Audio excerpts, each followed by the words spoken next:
Good morning. Let's see. A couple things. I don't have a lot of time. I'm just doing a second string fill in. Uh, as we know, Chris is unavailable at the moment, so I'm just gonna do some fill in here. For some reason, YouTube isn't allowing, or StreamYard isn't allowing the link to be whatever. So maybe I can just put let's see. I'm going to try and put it in the description.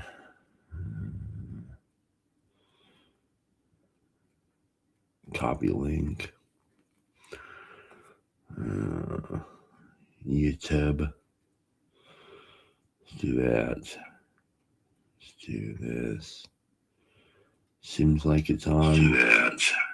Oh, you bastard. Do this. Good morning. How do I do this? Okay, hang on a second. I'm going to put it in the description. Edit. It's in show more. Description. Paste. Try that. Should be in the description of the video if you want to come in. So, how do I want to do this? So what Chris usually does is he goes over and does the AA daily reflection. And so I want to kind of follow his example. Daily reflections. Accept. Okay. All right.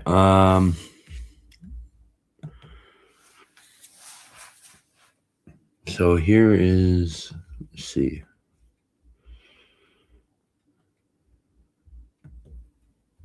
Share screen.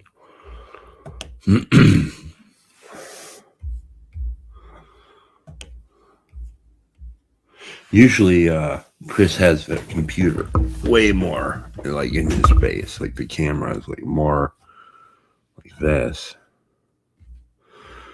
So let's see if I got that right. He does it. Oh, let's see. Yeah. And he kind of usually he gets it more like it's more his face is more in the camera. So daily reflection. Prayer, it works. March 19. It has been well said that almost the only scoffers at prayer has been well said that almost the only scoffers at prayer are those who never tried it enough. I can't remember who else said that. Okay. 12 Steps and 12 Traditions, page 97. Having grown up in an agnostic household, I felt somewhat foolish when I first tried praying. I knew there was a higher power working in my life. How else was I staying sober? But I certainly wasn't convinced it wanted to hear my prayers. People who had what I wanted said prayers was an important part of practicing the program, so I persevered. With a commitment to daily prayer, I was amazed to find myself becoming more sincere and comfortable with my place in the world. In other words, life became easier and less of a struggle. I'm still not sure who or what listens to my prayers, but I'd never stop saying them for the simple reason that they work. Okay. Good morning, Ethan. Good morning, Ben? Is it Ben? On my thing, it looks like Pete or Pete. I don't know. It's a very strange lettering there. So again, I'm just trying to follow the example of Chris Howard and what he does when he usually reads these AA 12 or AA things. Brett. Nice. Usually 567, 568. I don't know what that means. But yeah, so Chris Howard usually reads these. He is not an alcoholic or a member of AA. I am an alcoholic, but I am not a member of AA.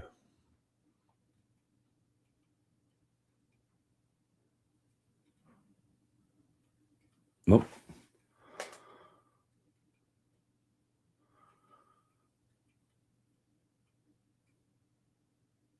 That being said, I am well familiar with the literature. So, yeah. And the page 567 and page 568 of the second appendix, the spiritual experience, talks about the only thing that can block me is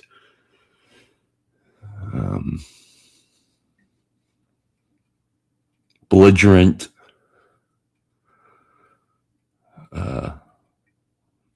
what do they call it? It's belligerent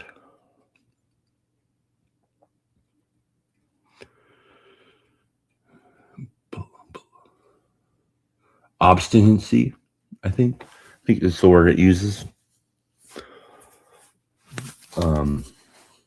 Yeah, so the experience, the spiritual experience that that literature describes is a personality change sufficient to overcome alcoholism. I don't know how I know those things. Anyways, there's that. So then we'll follow Chris's lead here. I'm going to do, let's see, maybe I think I have a better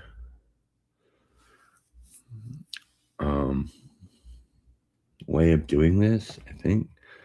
Oh, not that. I'm trying to find like maybe this one. Maybe that one. It's kind of cool. Maybe this one. Oh, that's backwards. We don't want that. This one. It's a little distant. No, not that. This? Oh, no. I don't know, man. This? No, no.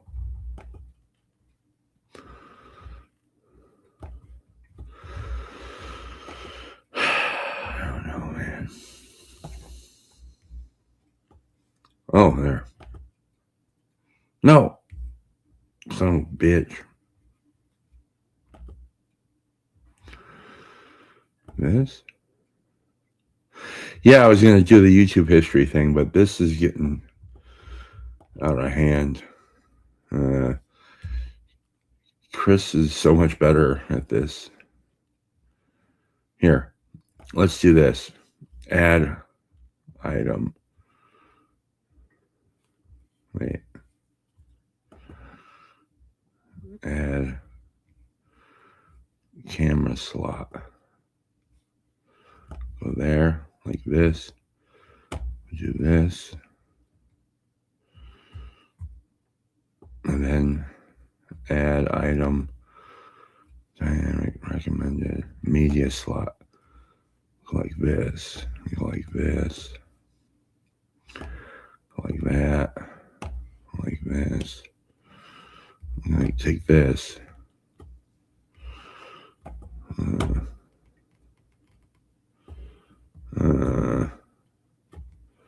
I don't know, man. Maybe if I do. Oh, hey, maybe that works. Okay. Save. Custom layout. Save new layout. Come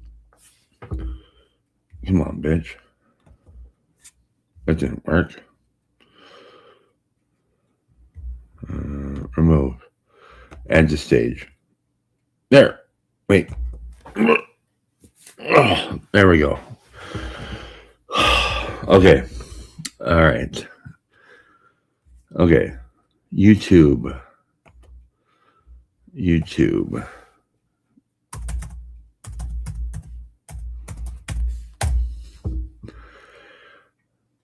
It's 519. All right. Let's see. Home.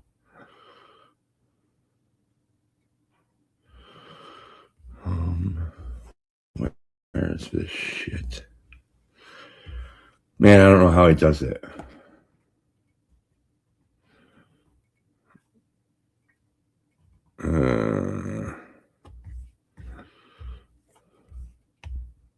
This?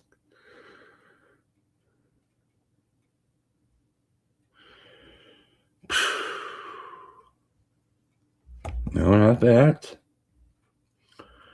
Create, not that. Where is this crap? Oh, there it is. Okay. Where's my history? Can you guys see it? Okay, you can see it. Top 3 love stack button. Blah, blah, blah, blah. Okay, and if you want to come on, the link for this is in the description of this video. Okay. Watch history. So I currently watch history right now of, let's see, of this thing. So I could put the thing. There's Claire Kaw, Neil. There's which was interesting to listen to. She may even be in the comments right now. I don't know, but I've blocked Claire, and so in blocking Claire, I don't get to read her comments. And my blocking of Claire is very much a practice of, how would I say that? Well, practicing discernment. And I think that if I have the opportunity to not listen or see things that disturb me in a particular way, I think I can and should use that opportunity with wisdom. And I've chosen to block Claire Kaw from my line of sight. It is what it is. Yeah, I like Ethan says boundary. Yeah, so that's a conversation I wanted to have for a while. What's the difference between a boundary and a barrier? And I think about who was that was talking about? Oh, Mark Jackson was talking about the garden, the fence in the garden. And I think that if I'm in the garden, the boundary is from the inside and a barrier is on the outside. So boundaries are things that I put up that I adhere to. Maybe that's a way of thinking about that. And barriers are things that I put up so that It gives you an opportunity to practice restraint if you don't have boundaries. Yeah, I like that. And that's how I look at that. See what else I have here. Watch history. This little zine and chill, Cyberpunk Islam Edition. I watched that last night. Excuse me. It was really good. I'm really excited about what those guys are doing, and I hope to contribute to that the little zine project. Right now, I think they were saying that there's always an open call for people who want to contribute to the little zine Substack, and I think they actually will be making even physical copies. And in this particular edition or issue of the little zine, there were several writers that contributed short stories that is the prompt was Cyberpunk Islam, and I think the next prompt was simply detective, and so there's a lot you can do with that. So I I was thinking about that prompt last night and what I could do with it as far as contributing a short story, but I wish there was more to the prompt, honestly. But is what it is. All right.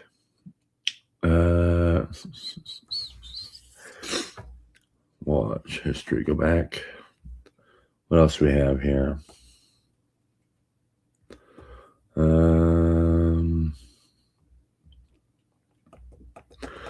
Yeah, this guy, Mr. Biscuit Speaks. He does.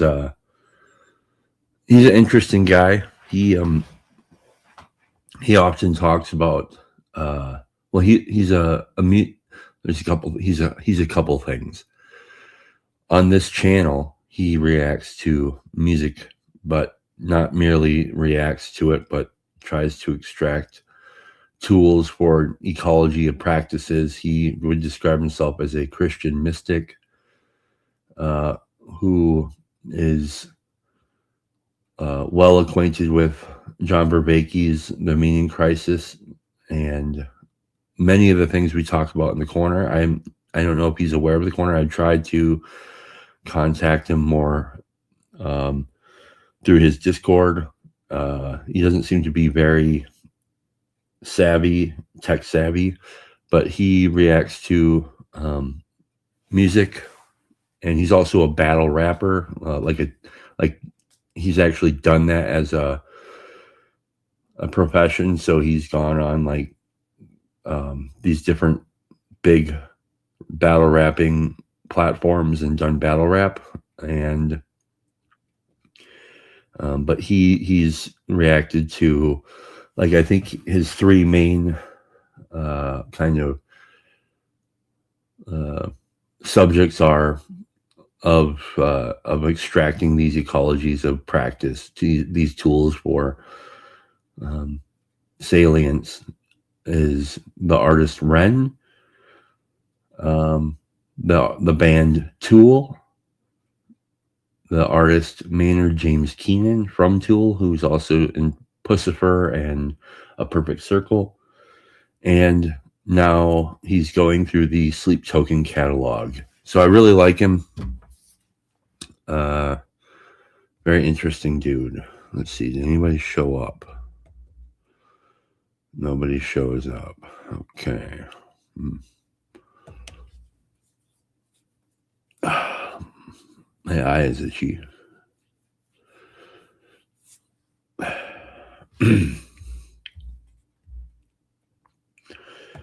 See, yesterday, shorts. Yeah, should I get a hamburger? That was a video, which was hellacious, but I hated. Kid gets a hamburger. He asks for a hamburger. He gets it, and then he has a meltdown. What I found in watching shorts is that they are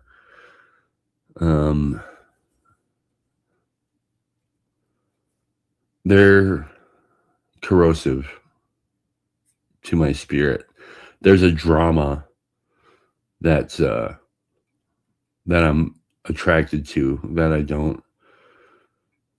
I ought not to fall temptation to. The hell symbol, it's like the hell bell symbol. It's a drum. I like drums, so. And then this guy play a riff or get smashed. So all these three friends are doing is they have this app that the band shows up on their forehead, and they're supposed to play a riff from that band. If they don't play a riff from that band, or they play the riff poorly, their friends hit them with a pillow. Just dumb shit. Started watching The Simple Explanation of the Birthday Paradox, and then I went to bed.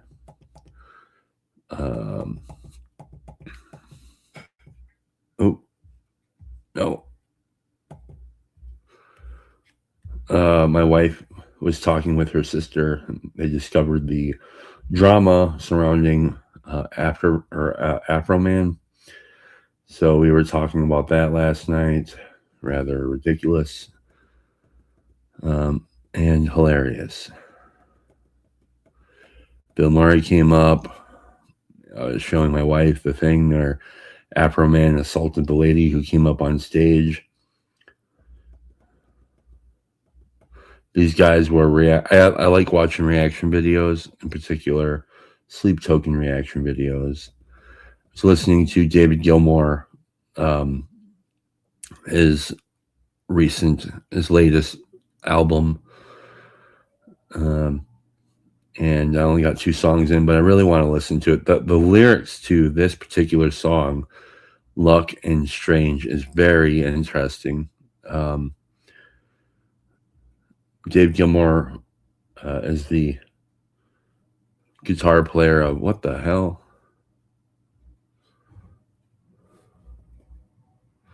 Is the guitar player for Pink Floyd.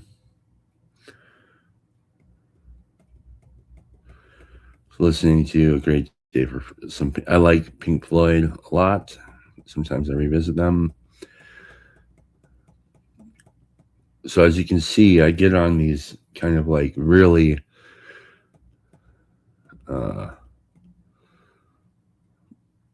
like, oh shit, these tracks, these like, yeah.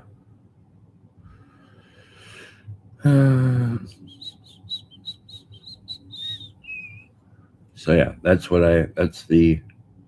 get on these tracks where I'm like, oh yeah, I'm into that. This song, The Magic of the Night, very interesting. If you've ever seen the movie from, I think it was like 1989, it has Fred Savage and Howie Mandel. It's called Little Monsters. My brother and I loved that movie growing up. I guess it didn't really perform well, but it's kind of like has like a cult following. And I really, I love that movie. And there was a song in that movie called The Magic of the Night. But like, this is the only way you can find it. And this isn't the actual recording that's in the movie. Somebody else is performing the song in the movie. But this is a recording of the guy who actually wrote the song. It's a good song. I like it. There's a little bit of nostalgia there.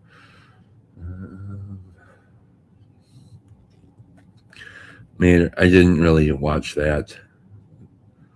I clicked it and then I clicked away. The Maynard opens up about his deepest insecurities, blah, blah, blah. This atheist thing was interesting. This is a gardening show, the Zach Galifianakis. Interesting. I was looking at Zach Galifianakis, whatever his face is, and I thought, oh, like Gavin Palmer is the Matthew McConaughey of The Corner, and I think that Ethan is the Zach Galifianakis, whatever his name is, of The Corner.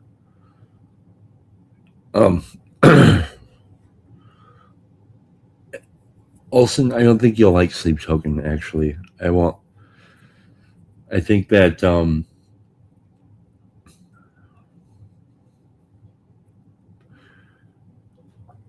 Yeah, I don't think you'll like it, but if you wanted to try it, I think it would do well to start with. Hmm,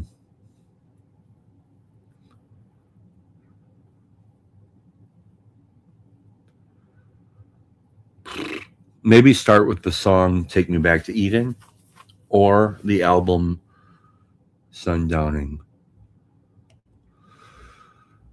So there's Mr. Biscuit reacting to Metallica's "One." Interesting. There's our current wobble back towards a renewed sacred social order, old state religions. Excuse me. A video that PBK dropped yesterday. There's that book in the upper right hand of the thumbnail, that There Is No Anti-Mimetic Division. I Mark S recommended that book to me a few days, or like last week, and then PBK brought it up, so I thought, you know what, I'm just gonna get it because I had some credits. I'm on the last book of the Lonesome Dove series called Streets of Laredo, and I really loved Lonesome Dove, so I ended up going through the whole series.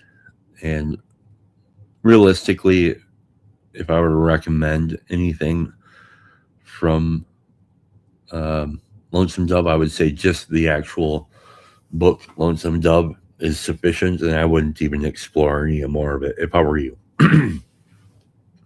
It's not really good. If you want a really great um, fiction experience, just listen to or just read Lonesome Dove and don't worry about the rest of them. Um, the reason being is my experience has been that the two prequels were okay, and the sequel is is the worst of them. Um, but Lonesome Dove is exceptionally good, like exceptionally good. But having listened to or read the books that surround it in the series diminishes my experience of the actual book Lonesome Dove, and that's rather regrettable. So, I mean, I think it's Larry McMurtry is the writer. He has in the sequels and the or in the sequel and the prequels, there are these really interesting scenes that he gets to that are good and exceptional, but the rest surrounding those scenes is kind of boring. But um, uh, Calvin Robinson and no, I don't even know. I don't know who Calvin Robinson is or Joel Leben. Um, Star Wars. Yeah. Um, but yeah. So that being said, I had these credits. I'm almost done with the Streets of Laredo. Um, well, not almost. I probably have like 10 hours left, but I'm going to get through. I made the commitment to get through it. Um, and then, uh, so here's how my Audible history looked over the last month. I tripped over The Passenger again. Um, well, here's what was going to happen. I was going to listen to Lonesome Dove for a second time, so I started listening, and then I was like, "No, I'm going to wait." And I pressed pause, and I went back, and I started listening to a book that I got in 2022 called The Passenger by Cormac McCarthy. Now, I really like Cormac McCarthy. He's the only author I've ever listened to or read his books twice. Um, Everybody wants to point to The Road as like the pinnacle, and it's good. I don't think it's the best, but um, decided to revisit The Passenger, And on second listen, I was like, wow, I can't remember any of this. I don't recall listening to any of this. I mean, some of it, but not, really most of it I hadn't. So, and it was such a good experience, and so kind of like robust, and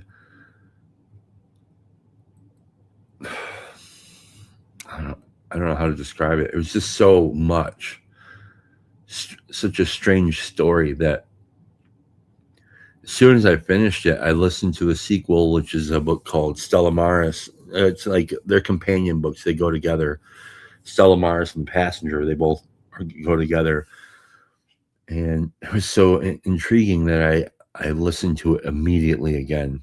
Um, the Passenger, and and I was like, and it was just in my head, like so much in my head that I was trying to understand what he was doing with that story. And there's a lot. It's interesting if you like lay a particular lens over the story and what he's trying to do, you could see something different and interesting. And maybe that's what they call postmodern. I don't know, but very, very good. Um, very rich content. And yeah, I would love to hear more people talk about this book or talk with people about this book. So, anyways, I got done with that, and then I got some credits popped up on my, or a credit popped up on my Audible, or I couldn't wait for a new credit, so I just bought like 3 credits, and I got the Streets of Laredo, and I started listening to that. Or no, before that, I got the Liturgies of the Wild by Martin Shaw, and I listened to that, and it was fine. It's good. It's just it wasn't what I was expecting.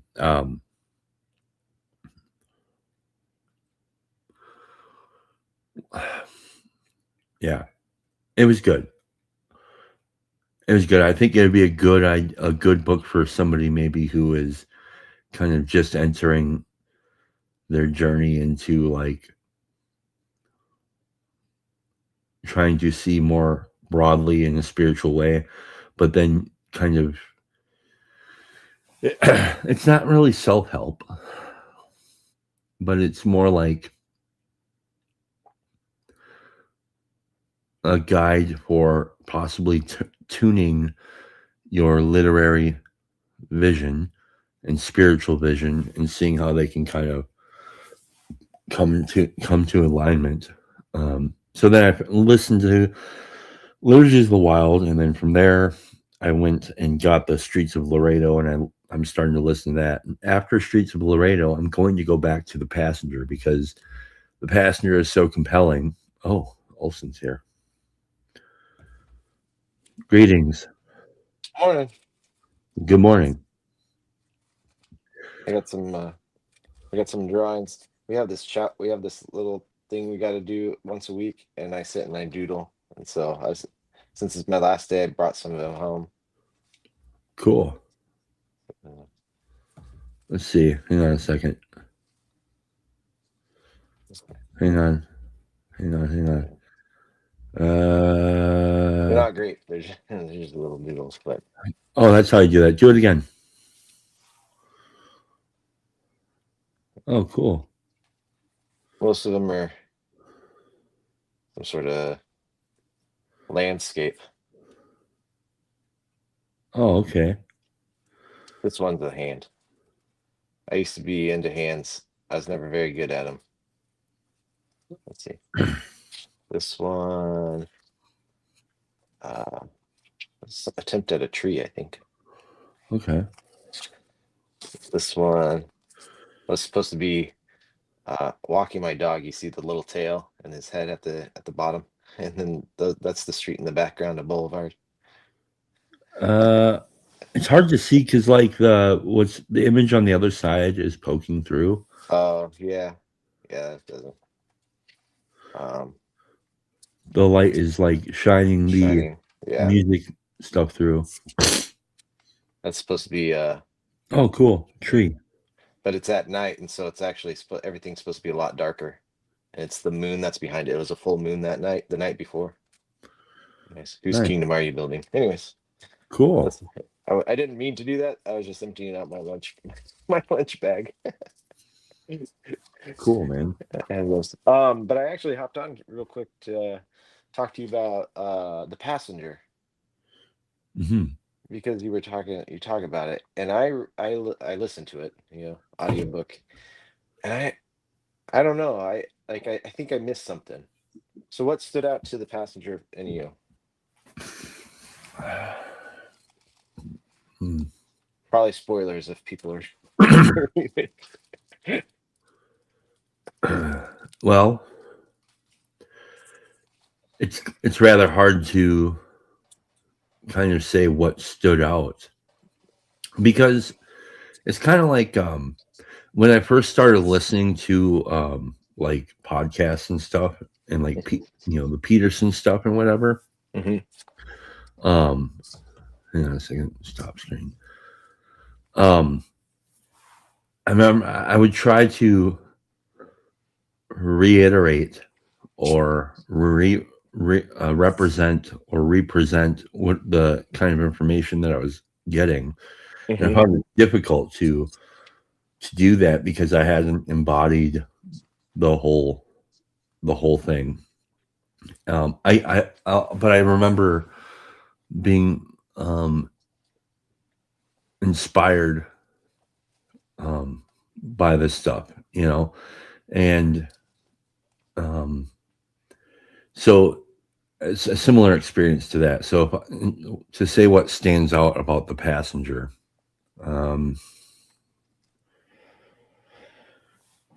okay, what stands out, what's most salient to me is I've been really interested in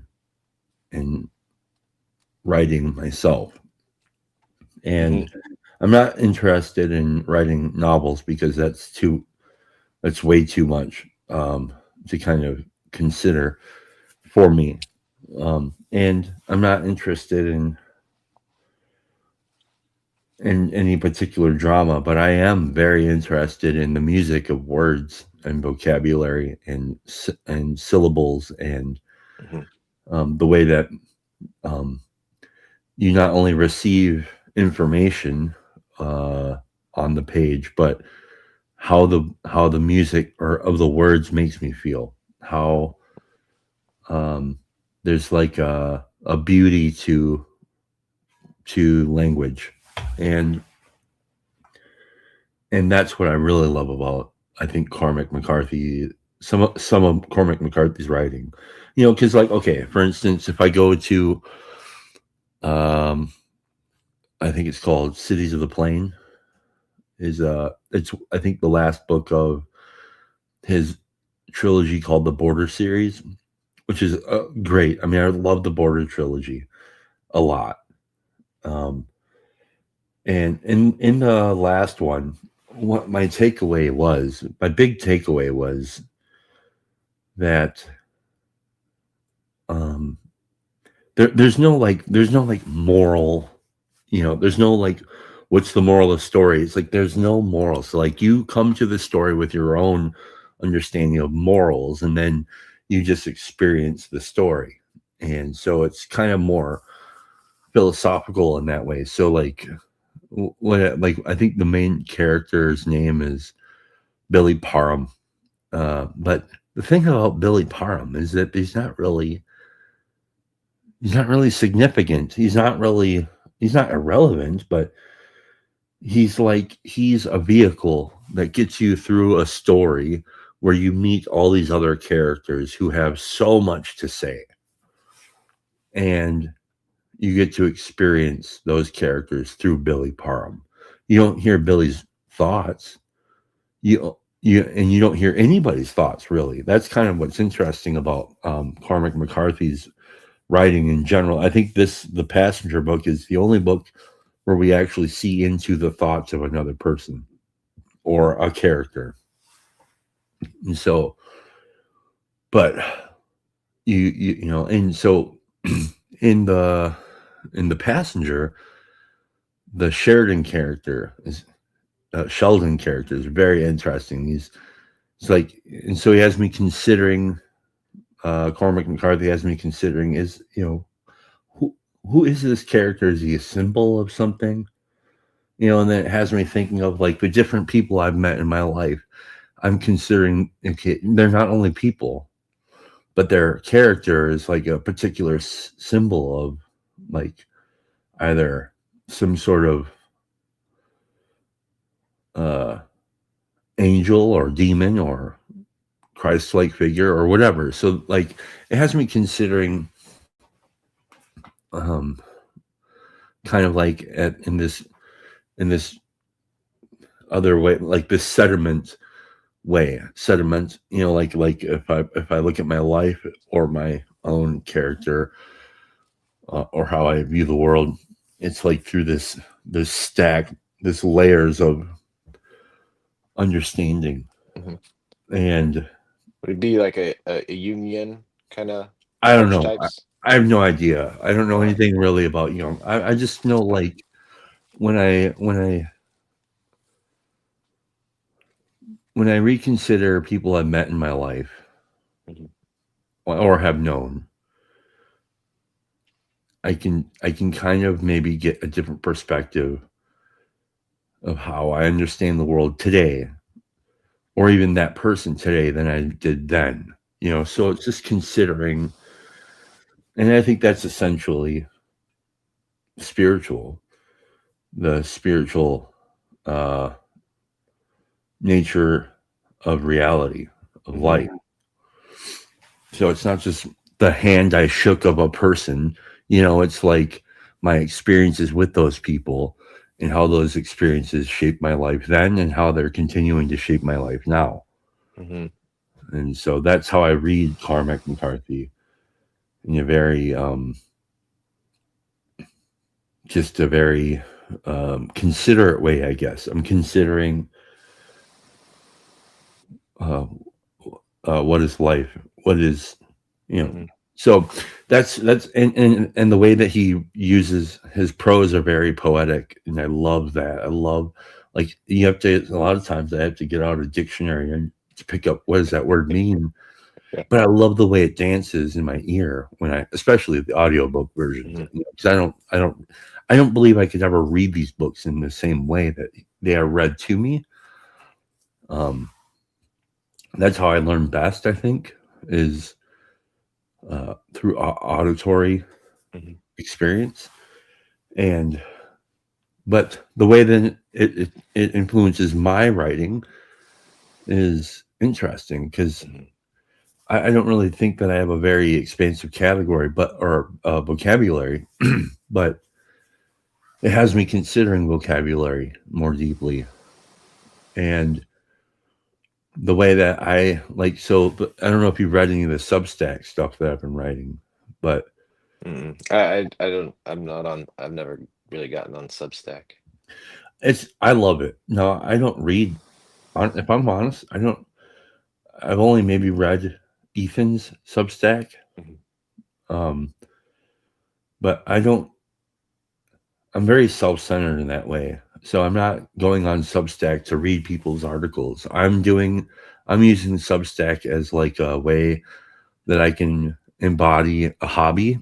I know that I'm not a great writer. I don't ever expect to be, but it's a place where I get to LARP,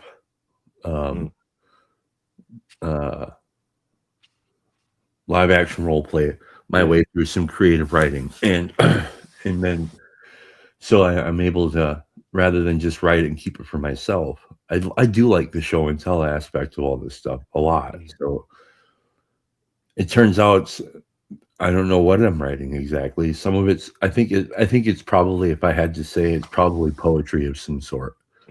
Sometimes it's explicitly poetry. Sometimes it's like an article where I am considering my past or people I've met in my past.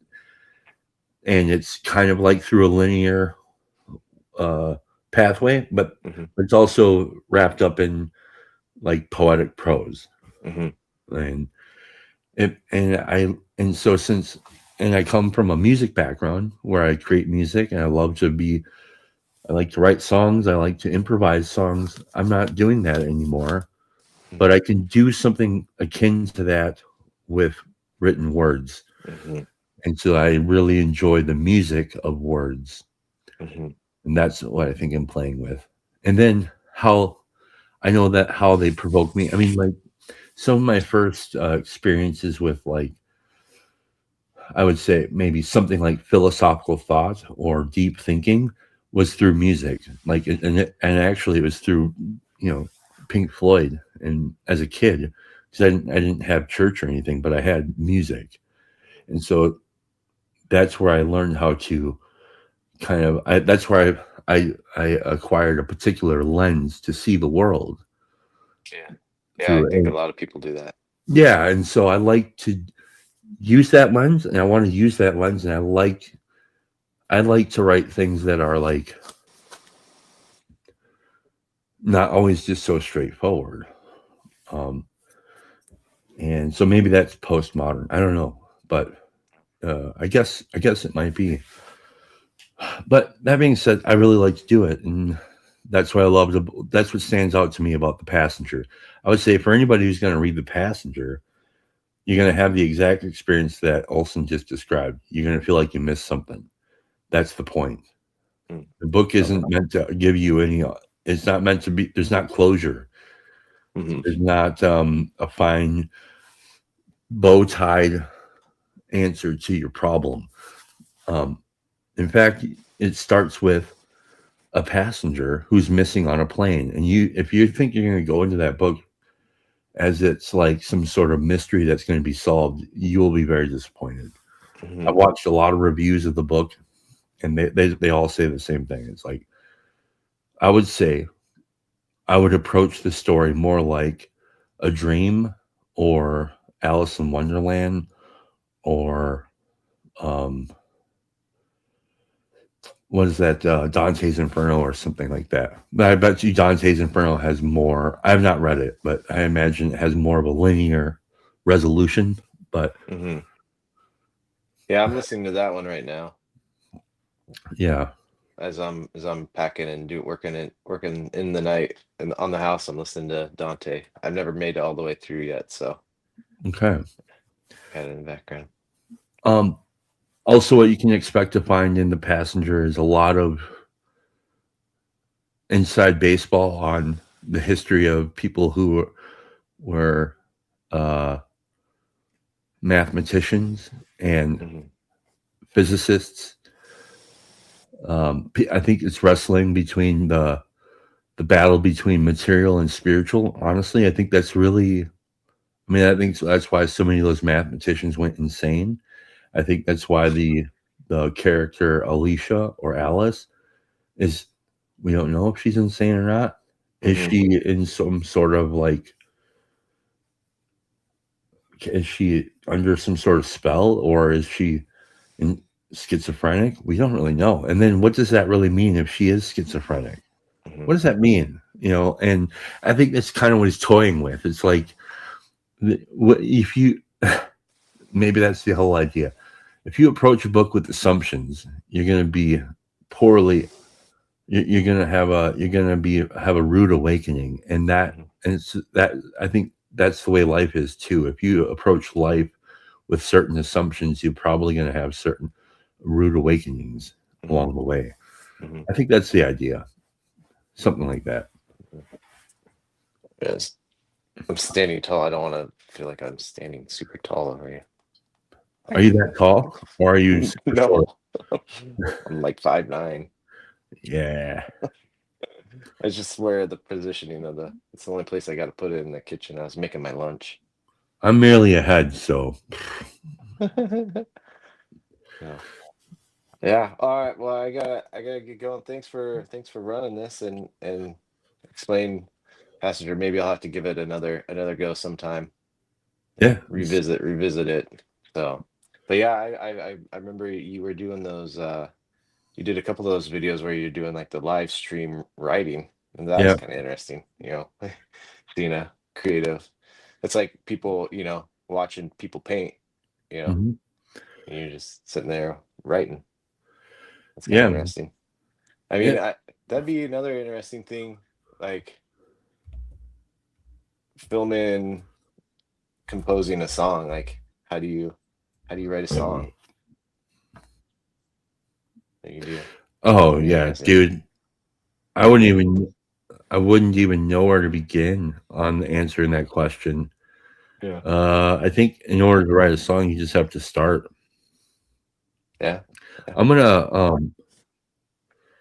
gonna post. Maybe YouTube will let me post a link to one of my articles. But yeah, thanks for coming on. And anybody out there who wants to send prayers up for Chris Howard so he can heal or for his healing, we appreciate Chris very much, very much. I'll see, share, copy link. Maybe StreamYard will let me do it. I don't know. Okay. Copy, paste, enter. There? Yeah, there we go. There you go. I didn't All delete right. it. Awesome. All right, everybody. Thanks for everything. Thank you, Alson. Have a great day. Hey, I got to get thanks, you going too. too. Bye.